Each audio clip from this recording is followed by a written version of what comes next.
Siri, how do I get to my fitness goal? Whoopie cushion, Legos, Gumby, Playdoh. What?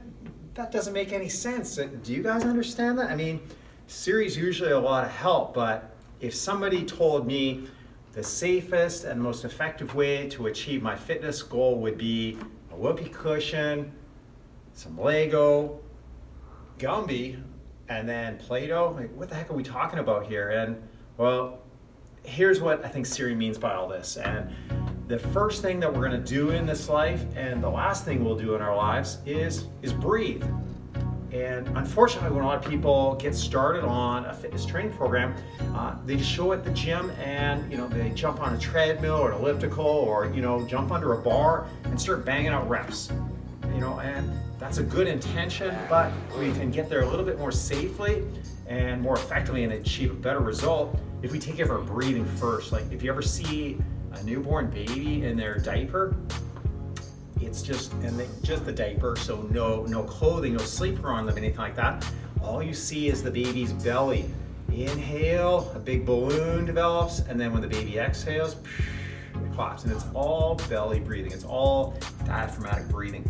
And then as we age and we become more aware of like death, taxes, and heartache, and sympathetic stress and fight or flight, we go from belly breathers to more thoracic chest breathers and sympathetic stress, and that impairs and alters our posture and interferes with our shoulder function, all these things. So the whoopee cushion, think of that. That's where we start to get our breathing restored. And well, once we're breathing properly, the next thing we want to do is make sure all the joints align.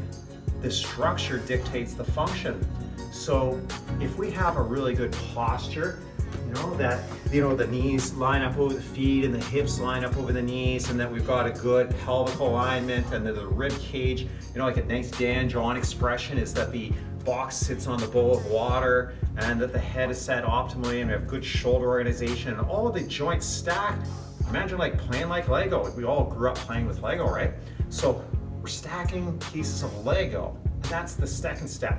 And then once we have the Lego all stacked and we have all the joints in alignment, our posture is set, well, now we want to make sure that we can move through all degrees of planes of motion, that we have good mobility, and we can reach and go into shoulder flexion, and we can extend, and we can rotate, and we can go single leg, and we can move in all planes like this, and we've got great mobility. That's like Gumby.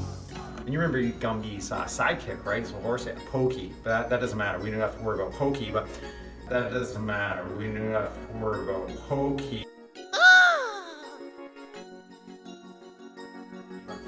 If you remember Gumby, that's stage 3. That's where you have good mobility. And then once you can move really well, now what we want to be able to do is we need to be able to control some of that motion, and that's where core stability comes in. That's where good shoulder stability comes in, and other joints where maybe we need to control some of that and prevent injury. We have optimal transfer of force. So we'll think of playing with Play-Doh. We're going to slap some Play-Doh onto some of the areas of the joints or areas of the body that maybe move a little bit too much. They're a little bit too lax and too loose. And some good core stability drills and some other good integration exercises. That's going to allow us to not only move optimally, but move as we should and be able to control that movement. And then eventually, if we get into any kind of performance, we're going to transfer power really well. So, I think I got it. When Siri's saying, you need a whoopee cushion, then you need some Lego, and then Gumby, and then finally some Play-Doh, she's saying get your breathing restored, stack your joints, make sure you can move really well, have playing in all 3 motions, and then lastly, get some good core stability, you're good to go. Okanagan Peak Performance is the best gym in Canada.